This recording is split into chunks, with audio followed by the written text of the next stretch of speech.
পেট থেকে কুফরি জাদু বের করার গুরুত্বপূর্ণ একটি আমল। যদি আপনি কোনো রাকি বা খনকারের কাছে না গিয়ে নিজেই আমল করতে চান, তাহলে এই পদ্ধতিটি অনুসরণ করতে পারেন। প্রথমে 3টি জিনিস আপনার কাছে রাখুন: পানি, মধু, কালোজিরা। এবার আপনি কিভাবে আমল করবেন? কয়েকবার ইস্তেগফার পড়ুন, বেজোড় সংখ্যায় কয়েকবার দুরূদ শরীফ পড়ুন। তারপরে সূরা ফাতিহা, আয়াতুল কুরসি, ইখলাস, ফালাক, নাস এই 5টা সূরা 7 বার করে পড়ুন। প্রত্যেকটি সূরা পড়ার পরে পানি, মধু, কালোজিরার উপরে ফু দেন।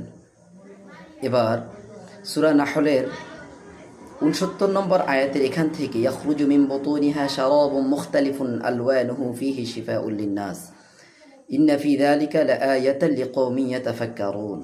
এটা 21 বার পড়ে পানি, মধু, কালোজিরার উপর ফু দেন। এবার মধু, পানি, কালোজিরা এগুলো সকাল বিকাল সেবন করুন এবং পাশাপাশি এই আমলটিও সকাল বিকাল চালিয়ে যান। এভাবে 3 দিন এই আমলটি টানা করতে থাকবেন।